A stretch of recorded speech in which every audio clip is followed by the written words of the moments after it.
Hey there, all you beautiful Texans. Welcome back to the James Show. It's News Talk 820 WBAP, now on FM at 93.3. Well, it's been a hot story all year. Immigration back in the news.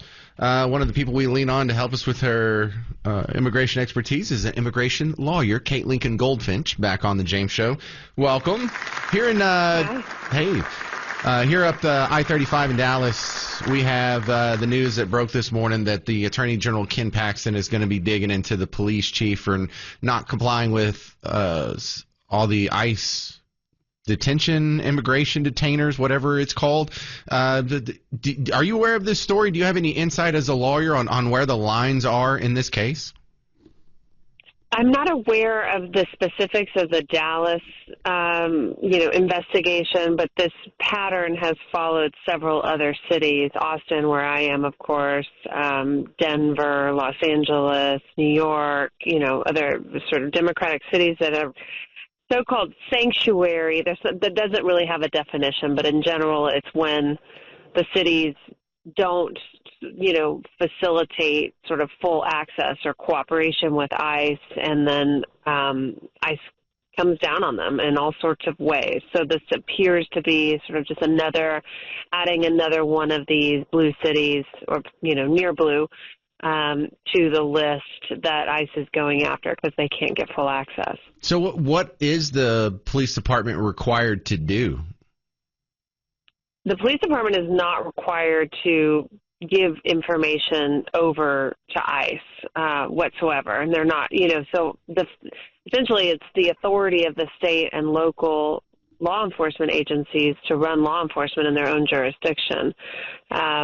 It can get rather complicated, the sort of, separation of powers between localities and states and the Fed, but essentially law enforcement is in the hands of the localities. And so that's why we see a lot of pushback, and a lot of frustration on the part of ICE, because what they want is full access. They want the police to just notify ICE anytime they pull someone over who is an immigrant. And the police, their argument often, in places probably like Dallas, is it is our job to ensure public safety. And in order to have public safety, we have to have good relationships with our communities, including the immigrant community.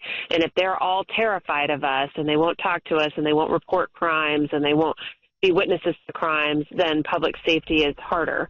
And so we prefer not to, enforce immigration as police agencies. That's what they say. Yeah. The kind of pushback that immediately comes to my head is I'm from a much smaller town of about 100,000 people. Plenty of illegal immigrants there, though, and our cops don't have any problems detaining people for ICE and communicating with them. Are they not worried about the public safety of scaring illegals into talking to cops in smaller towns? Well, I think it's a balance of what matters to people. I think there are, enforcement-minded police agencies who want to round up immigrants. And so for them, that is a priority, and they're willing to do that. And, relationship with the community is less important.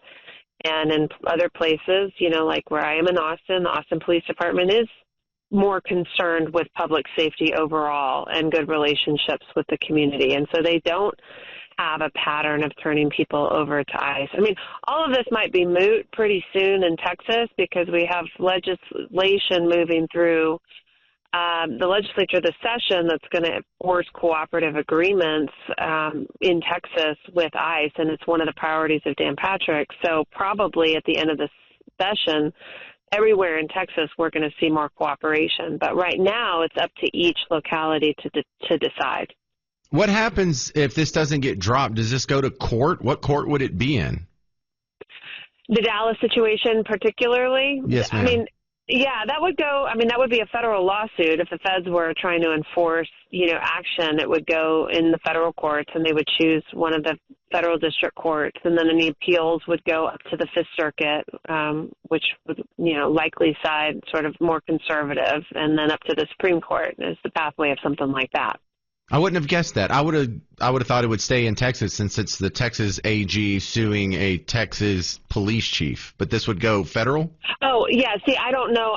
This particular battle, I don't know I thought it was the feds. I thought it was ICE going after Dallas. But you're right. If it's in Texas, it could, the whole litigation could remain in Texas. But it could, it could go in various courts. I don't think I've seen any sort of precedence for this. You're a lawyer. What can we expect out of this? Anything?